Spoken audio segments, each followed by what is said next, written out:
Need to set an alarm fast on your Samsung Galaxy S25 Ultra. You don't need to open the clock app or search through your phone. I will show you an easier way. Just swipe and tap using the Edge panel. It's quick, easy, and perfect for daily reminders. Here's how to do it.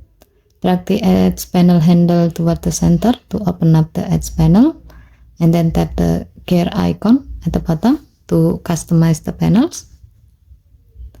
Swipe through the panels and make sure the task panel is turned on. Close the setting. Open the Edge panel again.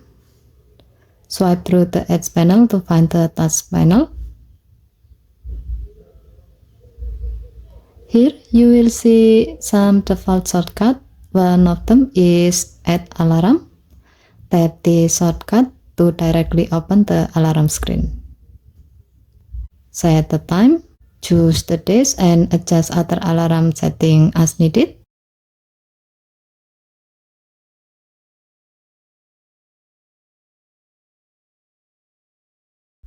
And then tap Save. And you're done. Given to the function, this is great when you are busy or in a hurry. Just swipe, tap, and your alarm is ready in seconds. Okay, thank you for watching. Please help to like and subscribe. Have a nice day.